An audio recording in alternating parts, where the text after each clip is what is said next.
Mesdames et messieurs, représentant la mairie de Paris, l'ambassade des États-Unis, l'Académie d'agriculture de France qui parraine ce programme, et vous toutes et tous qui êtes venus ce matin, qui êtes réunis sous ce beau ciel annonciateur de beaux jours, cette plantation, comme les 40 déjà réalisées ou en cours, est un geste de reconnaissance adressé au peuple américain en souvenir de ces volontaires, femmes et hommes, venus partager notre combat il y a 100 ans.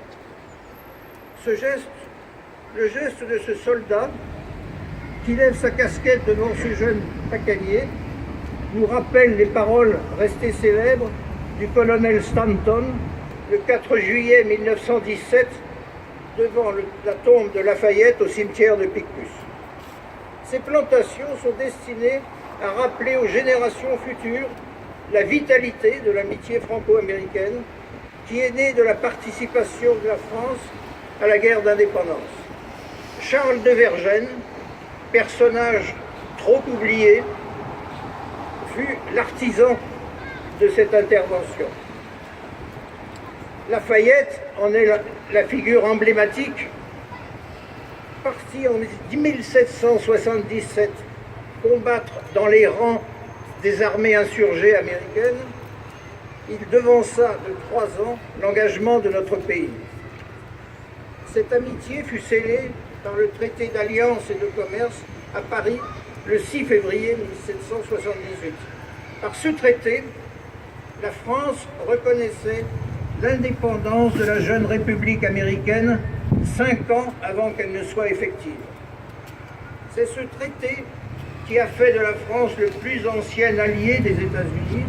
C'est aussi ce sentiment commun qui a conduit à cet élan de générosité des volontaires américains venus à nos côtés dans la Première Guerre mondiale. Ce centenaire est un moment privilégié pour le rappeler et les incertitudes internationales sont là pour nous y inviter. Cet arbre, nous le plantons donc en souvenir de cette longue, parfois agitée, mais inébranlable amitié. Mais cet arbre, quel est-il? Il faut parler de cet arbre. C'est le pacanier. Nous le connaissons peu, mais nous apprécions ses fruits, les doigts piquants. Son aire d'origine couvre tout le bassin du Mississippi, depuis la Louisiane et le Texas au sud, jusqu'à l'Illinois. C'est un arbre exigeant. Il a besoin de sols profonds, de beaucoup d'eau en période de végétation et de beaucoup de chaleur pour fructifier. Son enracinement est très puissant et il a une bonne résistance au froid hivernal. À Strasbourg, il y en avait un de 118 ans quand il a été renversé par la tempête en décembre 1999. Mais pourquoi cet arbre nous intéresse-t-il? Il y a au château Carbonieux, sur la commune de Léognan en Gironde, un pacanier de 4,50 m de circonférence et de plus de 30 mètres de hauteur.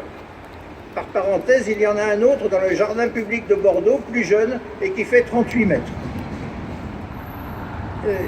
Par tradition orale, celui de Carbonieux est appelé le noyer de Jefferson, suite à la visite de Thomas Jefferson fin mai 1787 à Carbonieux et à Bordeaux. Il était alors ambassadeur des États-Unis à Paris.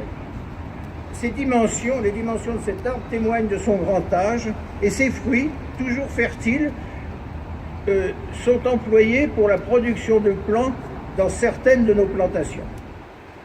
La place qu'occupe le pacanier dans le patrimoine culturel américain permet de le considérer comme un emblème national. C'est d'ailleurs l'emblème de l'État du Texas depuis plus d'un siècle.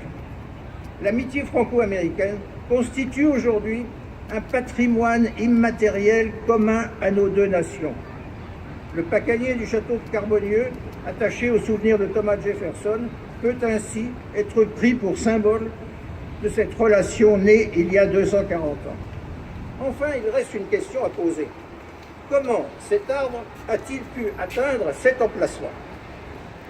Nous le devons à la sagacité des jardiniers de la ville de Paris.